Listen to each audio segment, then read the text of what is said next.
Bismillahirrahmanirrahim. Bismillahirrahmanirrahim. Assalamualaikum warahmatullahi wabarakatuh.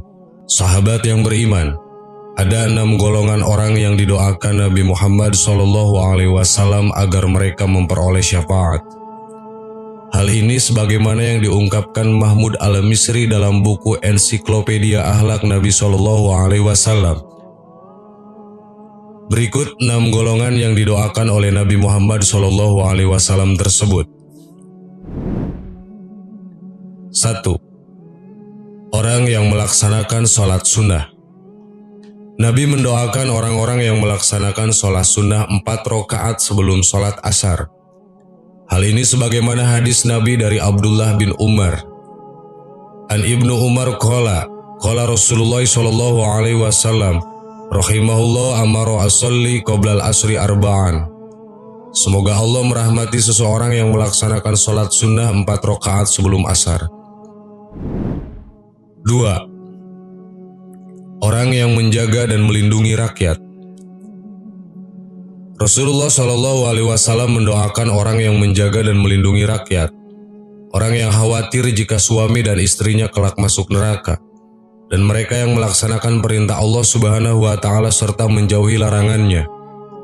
Juga orang-orang yang menjalankan sholat malam dan menghidupkan malamnya dengan beribadah dan bermunajat juga menjadi orang yang didoakan Rasulullah untuk menerima rahmat. Orang yang membangunkan istri, anak, dan keluarganya untuk sholat malam dan bermunajat di waktu malam pun menjadi golongan orang-orang yang didoakan Nabi. Rasulullah SAW bersabda dari Abu Hurairah, An Abi Hurairah taqala qala Rasulullah SAW rahimahullah rajulan qoma minal laili fasalli wa aiqadha imra'atahu fasallat, yang artinya, semoga Allah menurunkan rahmatnya kepada seorang laki-laki yang bangun di tengah malam lalu melaksanakan sholat dan membangunkan istrinya agar ikut melaksanakan sholat. 3. Orang yang memiliki toleransi. Nabi mendoakan orang yang memiliki sikap toleransi. Hal ini sebagaimana hadis Nabi SAW, yang artinya, semoga Allah menurunkan rahmatnya kepada seseorang yang toleran ketika berjualan, toleran ketika membeli, dan toleran ketika menuntut haknya. 4. Orang yang menjaga lisan. Nabi mendoakan orang yang menjaga dan memanfaatkan lisannya untuk kebaikan. Nabi bersabda, rahimahullah abdan qala khairan fagonnim aw sakata fasallim. Semoga Allah menurunkan rahmatnya kepada seorang hamba yang jika ia berbicara ia mengantongi banyak pahala dan jika diam ia selamat dari murka Allah.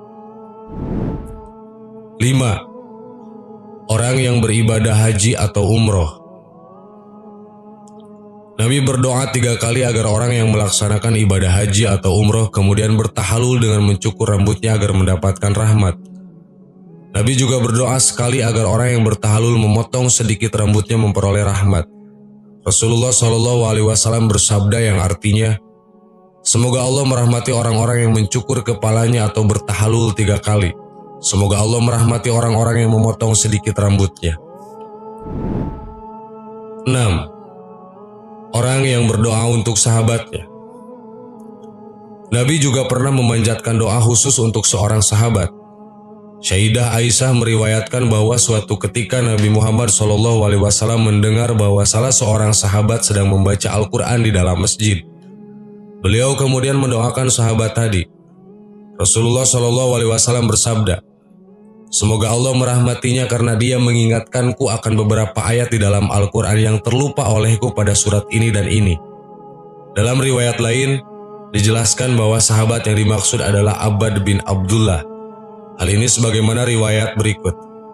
Aisyah berkata, Nabi SAW melaksanakan sholat tahajud di rumahku kemudian ia mendengar suara Abbad. Nabi bertanya, ya Aisyah, asautu Abbad haza? Yang artinya, wahai Aisyah, apakah itu suara Abbad? Kemudian Aisyah menjawab, ya. Lalu Nabi berdoa, Allahumma arham Abbadan, yang artinya, ya Allah ya Tuhanku rahmatilah Abbad. Sahabat yang beriman, itulah ke-6 golongan orang-orang yang didoakan oleh Rasulullah Muhammad SAW. Semoga kita termasuk salah satu dari golongan orang-orang yang disebut tadi. Amin. Wallahu a'lam. Wassalamualaikum warahmatullahi wabarakatuh.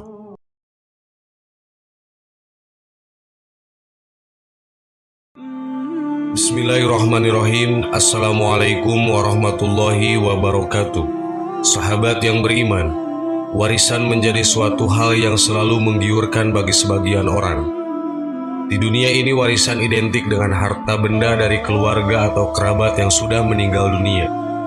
Tidak jarang hal ini menjadi perebutan bahkan perpecahan dalam sebuah keluarga. Hal yang sama juga pernah terjadi setelah sepeninggalnya Rasulullah SAW. Banyak umat yang merebutkan harta warisan. Padahal sejatinya Rasulullah SAW sudah memberikan warisan yang tidak ternilai harganya. Warisan tersebut tidak berbentuk harta, uang, rumah mewah, ataupun kesenangan dunia lainnya. Akan tetapi warisan itu akan abadi dan membawa keberkahan apabila dijaga dengan baik. Lantas warisan apakah yang diberikan Rasulullah SAW kepada umatnya? Berikut informasi lengkapnya.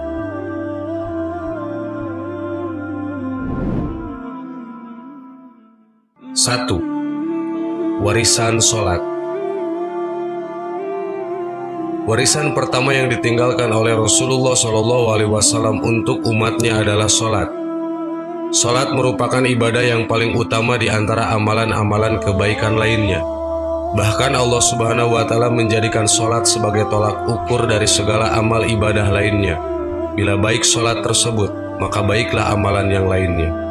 Rasulullah SAW memberikan gambaran bahwa orang mukmin yang menjalankan ibadah sholat itu seperti orang yang mandi sebanyak 5 kali di waktu pagi, siang, petang, dan malam. Apabila ia senantiasa menjaga kebersihan, maka bersihlah orang tersebut dari noda dan kotoran. Maka dosa-dosanya akan rontok bersama iringan bacaan dan gerakan sholat yang dilakukannya. Kedudukan sholat menjadi sangat penting, sebab perintah untuk menjalankannya disampaikan langsung oleh Allah Subhanahu wa Ta'ala kepada Rasulullah SAW lewat peristiwa yang kita kenal dengan nama Isra Mi'raj. Imam Ahmad bin Hajar Al-Haytami dalam kitabnya Al-Jawazir mengetengahkan sebuah hadis yang menyebutkan sejumlah kemuliaan bagi yang melaksanakan sholat dan kehinaan bagi yang meninggalkannya. Ada banyak keberkahan apabila kita senantiasa menjalankan ibadah sholat setiap waktunya. Namun ada juga kehinaan bagi mereka yang dengan sengaja melalaikan perintah Allah yang satu ini. Maka dari itu jagalah sholat kita yang menjadi warisan dari Rasulullah SAW.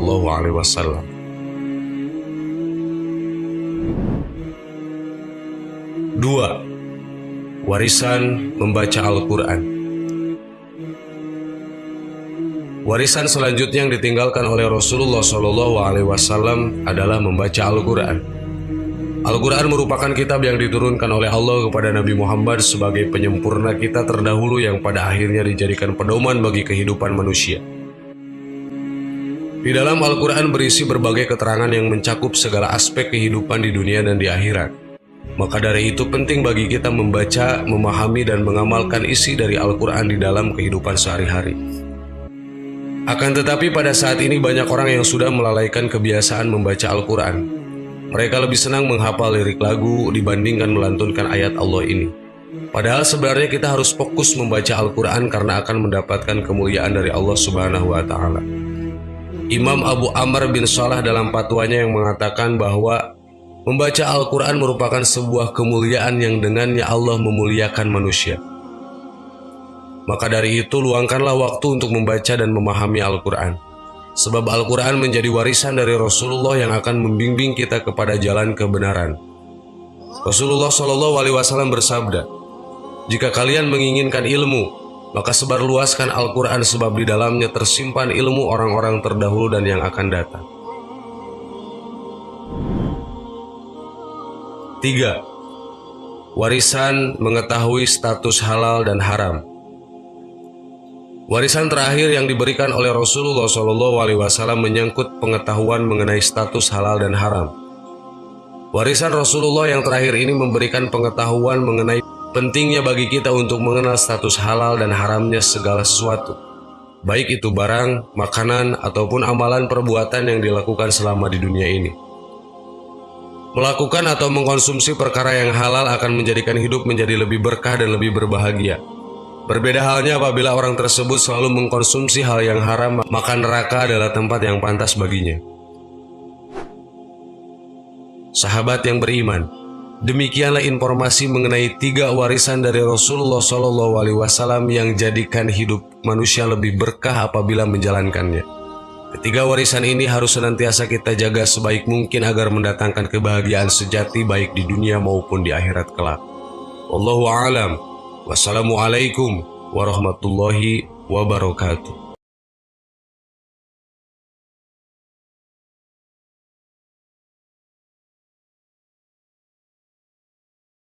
Subhanallah walhamdulillah wala ilaha illallah wallahu akbar. Subhanallah